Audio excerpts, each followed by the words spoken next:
Love this podcast? Support it and sponsor today.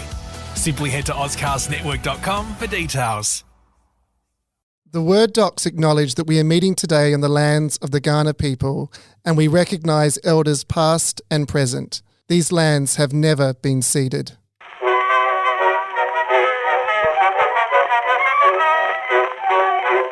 Why don't you write when you don't need money, honey? That would certainly make a hit. Welcome to Word Docs, where we're in the middle of a discussion about whether we're real or not. Are you real, listener? Is anybody listening? Is Alex Vickery Howe really as handsome as he is in real life? Is Amy possibly as smart as she seems to be? The answer to both are yes. I'm Dr. Sean Williams. I'm here with Alex Vickery Howe. Hello. And Amy T. Matthews. Hello, and I think I'm as handsome as Alex. Yeah, it's true. And I think I'm almost as smart as and I'm just a voice. Oh, come on. Come on, mate. But today we're on our A game, our Amy game, to discuss action and pacing, and we're not going to pause except to finish drinking. We're on the pace. What does that mean? I don't know. It's the new drug. It's the latest action thing. and pacing. It's the latest thing. All the kids are into it. I thought it might have been a sports reference. Which sportsball reference. We should just make up words and see if, like, expressions and see if Sean just incorporates them into a sentence. No, Yes. that'd be so cruel. I joust your ball. Yeah, when they squiffle the ball See, now I know you're joking. down between the nether posts. Oh dear. It's not too late to restart this episode. No, we're in. Sean, We're in. do you know what the ball's made of? Testosterone. What are the What about a tennis ball? You ever seen the inside? Oh, do you know what's interesting is the inside of a baseball. They're weird. They're layers of weird shit, There's aren't like they? lots of string sort of together and stuff. Like very weird. This is a great episode so far. Let's just have the shark mentality. Keep swimming forward. Keep swimming forward. Yeah, So- just pretend that didn't happen. So let me guys ask you. Let me guys ask you a question. This is such a great start. I'm tripping over myself because I'm trying to keep the energy up. Yes. We've But had a lot of coffee. we have gone through energy and out the other side into incompetence. How do you guys write action scenes? This is a very, very broad question. I have some. What kind of thoughts. action scene? Well, that's- yes, because yeah. there's different kinds of let's action. Let's just rewind. imagine one. Like just imagine a scene and then we'll see how we would write it. Well, if I say action scene to you, what do you think? Well, it's interesting because I immediately went to fighting, and then when Amy said, depends what you mean by action, I went away from fighting. To smooching. Smooching. Adult smooching. Adult smooching, loving and hugging and kissing. I'm always thinking like car chases, San Francisco, with them like bouncing over the hills. I don't know. I also write Western, so there's a lot of like cowboy things I'm thinking of, like fist fights stagecoaches and horses and yeah, Shooting and spitting. Yep. Cussing. cussing. Oh my, Well, in your Westerns, there's a lot of kissing. there's Oh my. kissing and cussing. So I have frequently been told by editors I don't write enough action, and that's You write a lot of dialogue. I write a lot of dialogue, which is playwright brain that says don't write action because we can't do it on stage anyway. There's no budget for it, but in a book you have an unlimited budget. You can do You anything. can do anything. Yeah. You can have a giant squid like flying a helicopter if you want. And you should. Well, the other Everyone part, should. the other part of, so we're talking about action, but we're also talking about pacing. Yes. So pacing applies to any kind of scene. I doesn't think it? pacing, you know what, reading developing writers a lot, pacing is one of those things that people have to learn. Like pacing is so hard for people to learn. And I actually think it's the wrong bits are slow and the wrong bits are fast. That's interesting. Yeah, and I have a theory as to why that is. But why do you think that might be? It's not a quiz. I mean, that sounds like I'm testing you. Do you. B, C. Is it probably because C. what fascinates the writer isn't what captivates the reader? I think people are writing their way into it. Yes, yeah. Often first scenes as well. Yeah. But I always think about, I think I've said this before, I've started teaching first years by talking about where's Waldo, where's Wally. And I think there's that, they do so much kind of world building, painting the scene where they do minute detail about stuff that doesn't matter, and that slows everything down. Yeah. Like the more detail you give, the slower it goes usually. Amy used the D word, which is the word that I was looking for. Woohoo! Ding, ding, ding, ding, ding, ding. Detail. Detail. Yeah, that's it. And I think you can use, sometimes you deliberately slow things down for pacing purposes, but sometimes you just want to rip through the story. And if you are writing an action scene and you block out every single movement, every single twitch, every single turn and twist, that'll really slow. So there's an art to that, isn't there? And it does come with practice. I agree with you completely. It's Amy, a little bit like film, like when you at film school, action scenes have fast cuts. And I think there's a bit of that, like shorter sentences. Or they have long cuts that don't break, so they hold you in that moment. I always think of the what's that movie about the future world The where thing, the place, the thing. Where the stuff happens? that one. That one. The The one future world. Turning into Nana Joy. the one where people can't have babies anymore. And Gattaca. No. The Handmaid's Tale. No, they can have babies. No, they just they shouldn't can't have do it the babies, way they but do there's it. a pregnant girl and Clive Owen or someone has to get the pregnant girl. That one. With Michael Caine in that too? Oh, he might have been. I don't remember him. But anyway, there's an incredible action sequence that goes for about 15 minutes and there's no cuts and no edits. And it's harrowing because there's no... So that's about suspense. That's about Children of Men. Children of Men. Thank you. But don't you think as Ding, ding, ding, well? ding, ding, ding. Yeah, well done. I One win. all. I win. One all. The tension is rising. I mean, I think partly, often an action scene is an affective experience. Like it's supposed to be getting you to feel suspense or on the edge of your seat or tense or something, afraid for people. And so you have to think about the mindset you're in when things happen. So I always think like trauma writing is often very spare. Like all poetry is gone, all description is gone because you're shutting down your frontal lobes and operating from your lizard brain, right? So you want to mimic that a little bit if you're getting into some kind of trauma action, like where it's really like where you're in fight or flight, you want to get rid of any kind of upper level thinking and it's pretty visceral. Sorry, I was just finishing. He's having his oat milk. You can't hot sort of chocolate. decorate something that's genuinely... Yeah, because you're not like, whatever the action scene is. So say you are like chasing a stagecoach, you're not having time to think about the buttery yellow sunlight or like you're just literally chasing it. I mean, for comedic effect, that's great. Yeah. But yes, otherwise then not you're so getting much. into Princess Bride territory. Yeah, absolutely. Absolutely. Or unintentional comedy. I think I'd speak for myself, but possibly for all writers when I say that there have been times where I've written what I thought was a beautifully effective action sequence that has been unintentionally hilarious. And what makes it unintentionally hilarious? For exactly the kind of thing that Amy's describing, something that's completely, it doesn't belong in there at all. It's hilarious by accident and it could be a thought or a feeling or... Memories don't belong in action scenes. No. People don't I remember the last lapse time I into- fought for my life That's back in right. 1962. That's right. I was reminded of the time my mother told me the words that I would never forget. Protect your groin. Oh, The action scene, the action scene. If only she'd paid attention to her own advice, my sister would not have been born. so I was having two thoughts when you were talking. I've lost one of them, but I'm holding on to one with dear life. One is about pacing, is about importance, right? Like you only say the important things. What makes something important in a story? Whether it has relevance to character development and plot and theme. Like it has to be forward driving in my opinion. I mean, I'm talking more commercial fiction here too, like not literary fiction, which doesn't, I think one of the things that often determines literary fiction is literary fiction has a different pace, has a very different pace. It's either more internal or it's slower or more state. Like I'm thinking about Marcel Proust territory here, right? Where it or Virginia Woolf, where it kind of submerges into memory or like it's a whole different pacing structure. But still, what's important to the pace is kind of, or the way the pace is played with by the writer is still determined by everything you listed, character, theme. They're still the most important players. I was looking for character, but yeah, theme and plot, they're what give pacing its, not significance, it's the other way around, isn't it? I'm thinking what's odd about all of this is there's some books with quite a intimidating word count that I can read really quickly. Yeah. And others that just kill me. Yeah.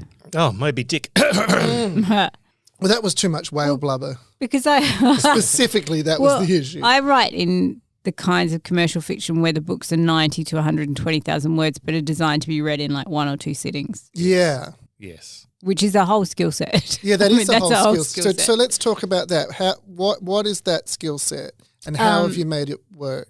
And I think there's nothing extraneous to a very tight plot. Like it's about knowing. I mean, romance is easy because you got your two characters and kind of keeping it quite narrow. But for me, it's about character development. I mean, I think it's got a lot in common with film, like good film, like really good commercial film where it's really streamlined down to story. And this sounds like this is actually really hard to pass what you mean by this. Like it's a learned skill. It's instinctive. But after you all. know when you see a bad version of it. Yes. Do you know, like if Yeah. you're reading a lot of manuscripts and every editor and puppet, like anyone who's read Slash Piles or anyone who's kind of been in workshops or seen really early emerging work, you can spot the bad stuff a mile away. And it's a question of focus. I think that was the second thing I almost forgot a minute ago. It's about where the focus is. Where's the camera pointing? And the camera needs to be pointing on the action at all times, whether it's internal action or external action. And if it wanders off and it's watching some horse walk down the street and the horse has got no significance to anything, that's where the pacing goes wrong. Unless you're deliberately doing it to sort of delay. It's a red horse, red really- herring horse. It's a red. Oh, not those red herring horses. I hate them. It's Kill them all. interesting because there are some things that stick to the rules religiously and they still don't work. Yeah. And going through the Slush Pile in the studio, there were so many, particularly I have to say, American screenwriters who were just doing wacky stuff that worked so well. So I may have spoken about this before in the podcast. Got to be careful because it's sort of confidential. But a particular film, Oh, go on. film which had two action stars attached, and when it came to a major fight scene, the writer just went into nonsense, funny nonsense, going, Oh, you have said this. yeah, it's like, I don't know how to write an action scene, but I guess they'll move from this room and a sledgehammer would be nice.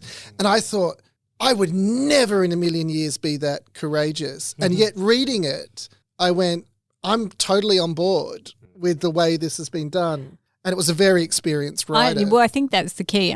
We had a colleague called Patrick Allington. Hi, Patrick. Hello. Who Patrick. used to talk Hello, about old boy. control, that learning to write is about learning how to control what you're doing and control your choices, control your techniques.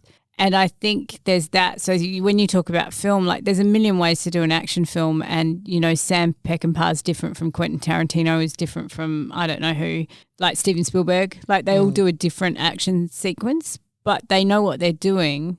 And there's the question of tone, right? Like your pacing is also going to be, your pacing in action is also determined by your own personal tone. So the action scene in an Evil Dead movie is very different to an Absolutely. action scene Yes, from I mean- a John Wick film. But You can pick Sam Raimi a mile away, right? yes, Yeah, 'cause- absolutely. Yeah, that's right, for various reasons. Is it about choice and confidence then? When I feel like a writer is, and I don't know how a writer signals this, but you suddenly go, I'm going to go with you because I feel like you know what you're doing. Whereas another writer, I'll go, I'm just not on board with.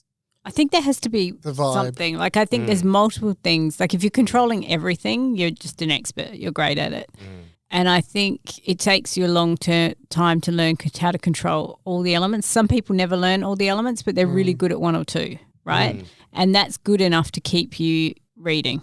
And as long as you do one or two things really confidently, I think you can win over the audience. And you used the F word, focus, earlier, Amy, and I think there are certain things you can focus on that'll help pacing in your action, and one of them is character motivation and stakes. Well, relevance. I think that idea of character motivation and stakes, it's just like the constant question I think you have to ask yourself is why does this matter? Yeah.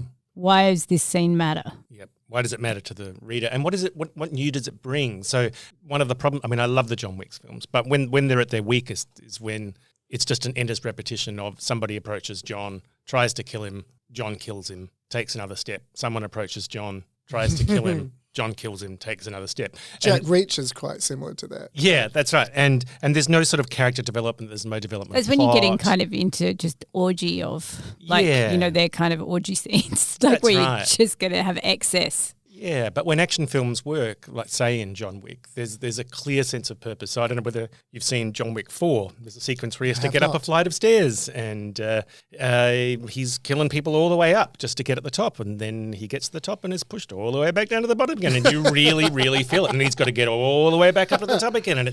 And I mean, that is really simple, basic stakes. John's got to get to the top of the stairs. There are people And do you on the way. think, I mean, there's also shades there between genuine plot advancement and spectacle, right? You have to balance, because in an action film, a lot of people want spectacle. Yeah. Yes, totally. Yes. And you can do both. You can have character development and spectacle. And it just means juggling the two. Have you guys ever tried acting out your action scenes, like physically? Nah, I'm not that person. Have you put out a lightsaber while you've been at home? That sounds I know really people- suggestive. I know people who do, and I've been to conferences where they have like battle experts and people with armor and swords and like for people who write those kinds of genres and who will help them map out how a fight works, what happens when you hit someone like this. I haven't done that kind of thing, but I've done every man kind of stuff, every person kind of stuff. If I'm trying to get a character to leap out of a chair and turn around suddenly, I might try and do it and realize that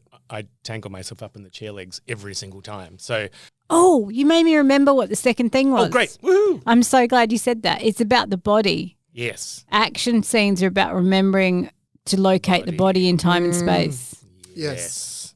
Very good. Yes. And that's really hard because, again, you don't want to describe every single thing. No, but you need to have enough markers. Like every few sentences, you need to know where the protagonist's body is in time and space and what's happening to it. And the stuff around it. Yeah. So you've got to place it in an environment in a really, really precise way. Yeah. Because While I think also- that's often a note you'd get on action scenes of like, where is, and love scenes too. Like, where are they right now? Like, are they lying down and they're standing up? Where are their hands? Yeah. Yeah. Where are their eyes? Well, not in their heads, but where's their gaze? Hopefully. But yeah, in an action scene, like, where is he now? Like, is he still standing there? Is he across the room? Is she by the door? Like, what? Like, you need to. And I think in emerging writers, you also see that loss of the body in time and space, that they'll slip into memory or thought or whatever, and you've totally lost track of where's the body? Or monologuing or dialogue. And action scenes are often confrontations between people, but if it's just people shouting at each other, That goes on that's forever. not exciting. So in that case, movement And is really important. one thing I've been picked up on, which was quite funny, is describing horrific injuries. And then they're going, but they're still going. I'm like, it can't have been that as grotesque as you described it for them to And still then his be. guts was spilling out and he ran up the stairs. He tucked them over his shoulder and kept on. Kept Yeah. going, and you go, actually, I think they're down, Alex. I think they're down. Blind, but he still read the instructions. Oh, so you've watched John Wick 4, have you? That's so good. I think one of the things that make action scenes better for me, I mean, we talked in a previous episode this season or a future episode, I'm not sure exactly at this point which he's order they're going always to go What in. Sticking with time. Do you know the thing about Sean is he chops up the order of our episodes. We record them and then he mixes them up. So we don't know what order you're listening to this in. I know, that's right. So this is either a foreshadowing or a backshadowing, Backshadowing. or a side That shadowing. sounds very wrong. Maybe. What was I saying? You were upshadowing something. I was upsetting something. Oh, that's right. There are certain scenes that I think are hard to write for the same reasons, and they improve dramatically during the editing. So sex scenes, dream sequences, and action scenes are in those Yeah, you categories mentioned for me. dream sequences before. Yeah, and I think action scenes, they're always too long when I first write them. They go on and on and on and on. And then when I'm editing them, there are a million details and I need to decide what the relevant ones are and cut them out. And of course that rule applies to every scene in every book, but it's particularly important in action scenes, I think, because you really want to keep it I'm lean okay and with spare. like action and sex and those things. Where I trip up is having to take a minute to work out what's changed in a scene. Oh, yeah. So that the transition scenes often need work for me because I'm trying to work out how's the character changed, what moved on.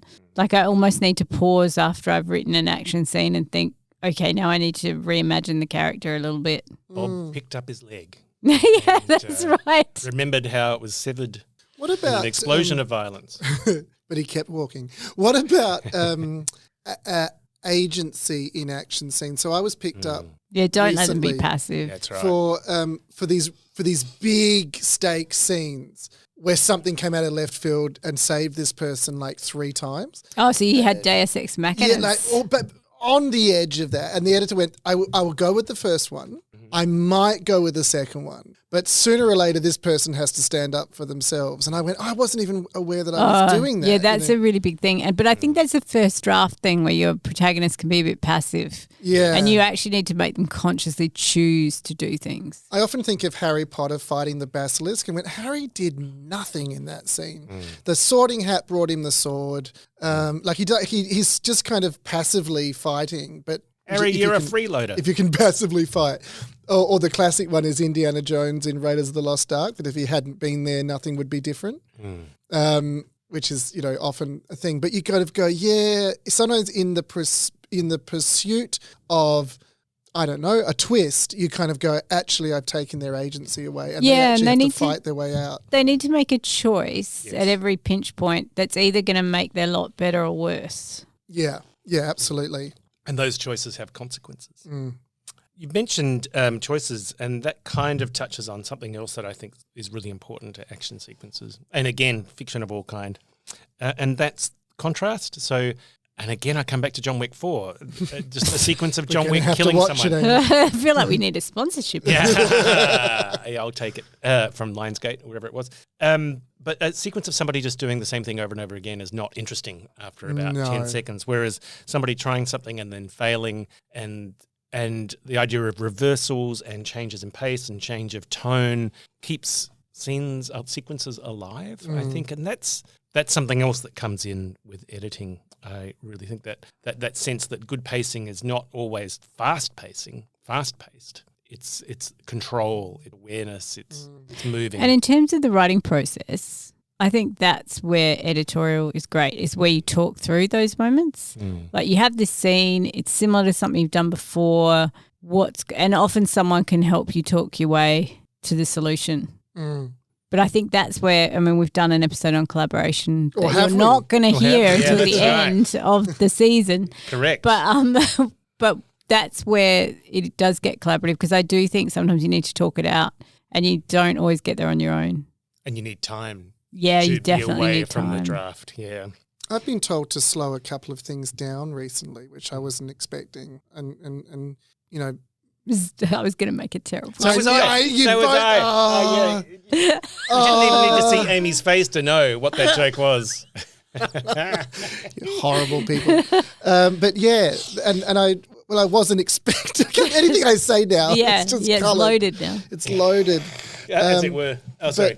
But you don't. I suppose thinking in terms of action pace. It was because I'm relatively new at trying to write novels, that someone said no, sit there for a while. Oh, at the big moments, particularly moments of revelation, you have to take a beat to let them absorb it. This was quite a horrific moment. No, not horrific. Traumatic moment. Yeah, so you've got to let people Right, absorb that and right. sit with it.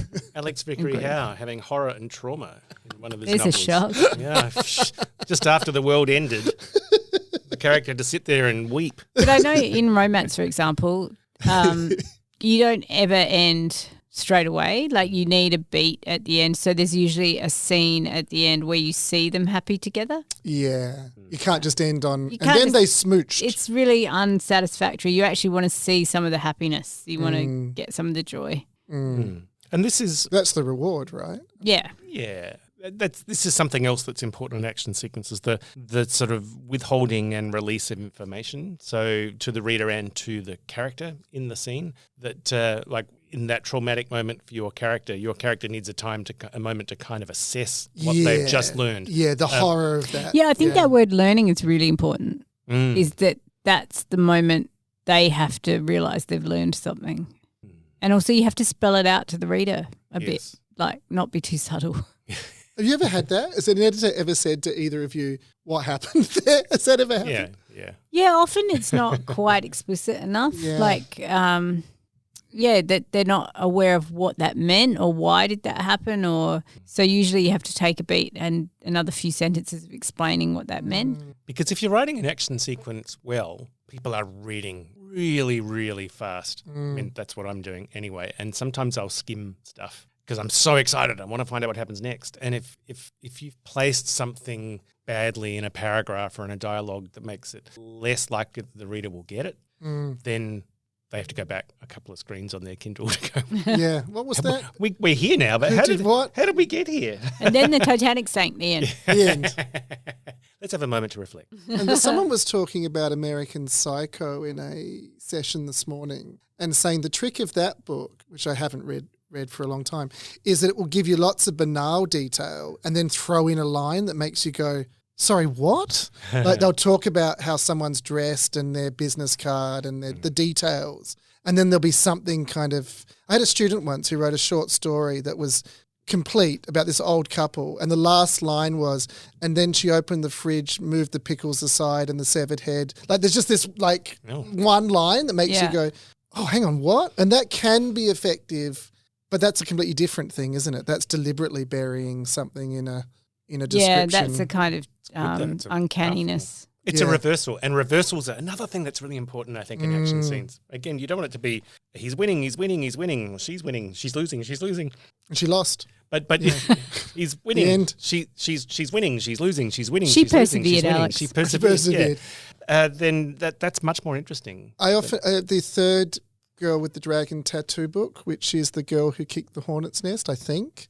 That one, the villains were so on the back foot from the word go. I remember being like halfway through that book going, these guys have got no chance. Like she's got them. And there was never a point. I kept waiting for the point where I might feel that wasn't the case. But the whole book, I went, no, she's got them now. She's 2 books in. She's got it. And there was never a point where and so that can be the case sometimes where you kind of go, it's so clear where it's going. I feel early John Grisham books were really good at reversals. I want to read more John. I've got a whole stack of them I need to get They've into. probably dated quite badly, but I remember reading them, and you would have these moments where you think they were all going to win, and then it would reverse, and he was quite good at that edge of your seat thing. I'm reading a wonderful Katrina Ward. I love Katrina Ward. Katrina Ward. It's the last one left. Oh. Then I've read everything she's written so far. And I've forgotten what it's called, but it's wonderful. And it's just about a boy in a small seaside village, makes 2 friends, and they play pranks and they have little fights. But it's so filled with significance and power that when little things happen, I just can't stop reading. You know? Yeah. And so she's an absolute genius at pacing and stakes and and suspense. It's suspense. I've actually really enjoyed Simone St. James this year as well. I don't know. They're similar. You know, like with Katrina Ward with The Last House on Needless Street, you get to the point where it could be one of any number of plausible outcomes. And I found Simone St. James was like that. It's like, it could be 3 or 4 different endings here. And I've guessed it, but I don't know which one it is. Yeah. That can be great. Really cool. That's wonderful. Again, withholding information, like a ticking clock, can be so powerful, keeping a reader interested. Oh, man, if you can find a ticking clock, they just make everything so much better. Speaking of ticking clocks, good segue. We've got 3 minutes left. So. 3 minutes. What can Let's do a reversal quickly. I'm Sean Williams. We're out of time. So what have you found the hardest about writing action scenes? Like if you say that they're one of the things you find the hardest, what's hardest for you? What I find hard sometimes is I feel the need to have some action. Like there's a moment for some action. Yeah. And I have to think about what will the action be? What will it look like? What will it consist of kind of mechanically? And that's sort of easy. But then what does it mean for the character and how does it propel the story? It's still got to do all those things as well. Yeah, and that's complicated. It's really do you write in a linear fashion? Like do you start at the beginning and right to the end? Yeah. Do you, Alex? Almost. Yeah, I'm like 90% linear. If there's something I really want to do, I'll write that and then go back to get there. But I think there's an instinct there, right, when it's linear around pacing. Around, I figure if I'm getting bored, it's not working. Yeah. And you have to cut. That's right. Just jump cut. Yeah. Cut. So I did in my first Star Wars books were a trilogy co-written with Shane Dix. And they were called? Chewbacca's point of view. New Jedi. They were the New Jedi Order. It's the Wookiee edition.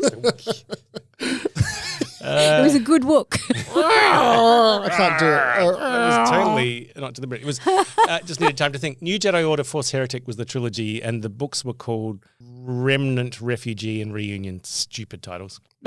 They were my choice. Damn it, but they were stupid. But I hit the third book, and because I was doing the first draft, and I thought we need an X-wing fighter sequence here, so I put insert X-wing dogfighter scene here, and it came back from Shane with the whole scene. I would imagine dogfights would be hard. That'd be very really hard. And I'd already done about 10 of them across the trilogy, and I was thinking, what new stuff it's like can I writing do sex here? scenes, Sean. Yeah. How do I make do? this one different to the others? And he had a triple penis. Yeah, it tabbed That's C, I was thinking. Very phallocentric. That was so Alex revolting. always goes to the He penis. goes to the penis. Amy He's got actually penis fell envy. back away from the I microphone did. in horror. So He had a well triple done, penis. Ian. In a romance, the penis doesn't always feature that heavily. No, that's true. That's true. You That's should true. read more romance, Alex, clearly. I think it's a good reversal. To remove the penis. This conversation has taken a very strange Subvert reversal, as expectations. promised. Unlike Let's go back to the dog fighting. Yes. fighting. The X-Wings, yes. No, let's. I think we need a sudden reversal. X-rated wings. to calm and because at the end of every action sequence, there's a moment of reflection, A lull. a lull, because everybody's dead. I mean, that's the Shakespeare model, isn't it? It's, Yeah, that is the Shakespeare model. Everyone's dead. The person comes onto the stage and says, "Here we are, all dead. Let that be a lesson to you." All are punished. And so today we're all foot and brass, are we? Yes. There was a literary reference, everyone. Yeah, I thought you said foot in ass, but that's a Yeah, whole well, different. that would also work at this point. Let's face it. It's been fascinating talking with you about pacing and what was the other one? The Action. word- Action. We're back to word robots here. We are robots. We might return to this later because there are all sorts of things like structure and. We should read some. Maybe we should Read some loud. what? Like some action scenes. or Action even our scenes. own Good action idea. I scenes. like the idea of reading next action scene, scenes. next season. Let's read some juvenilia, good and bad. Oh. And I'm not probably going to drag out Slug in the sky. but I might. You never know. Well, Alex would love it because there's a penis or two in there. And now you're making me seem like I've got not a Penis? fetish, a fixation. So that's called a tease, folks. That's called a tease. That's our first tease, not Alex's penis. Stop! No, I didn't identify my own. I'm not identifying his own either. I'm not identifying as Alex's penis. Is that what we're talking about? No. Stop! the love of all that's holy. We're going to stop now. Thank Yes. you, Alex. Yeah, thank you. think- Sean. Thanks, Alex. Thanks, Amy. Amy. Appreciated that. Sorry, everybody else who had to listen to that.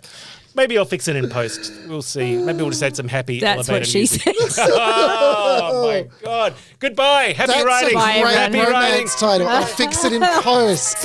Happy writing, everyone. Happy writing. Why don't you write when you don't need money? All your notes sound alike too much. All of them start with I love you, honey, but they end with the same old touch. Just for a change, send a nice loving letter and cut out that please remit.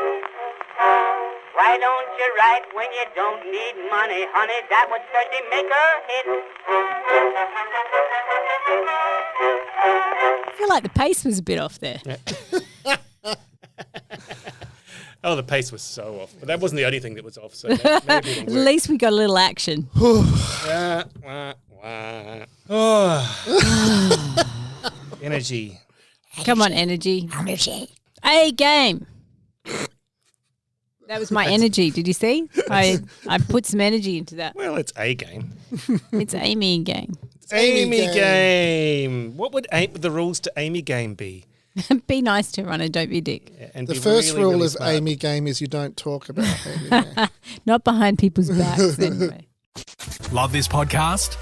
Support it and sponsor today. Simply head to AuscastNetwork.com for details.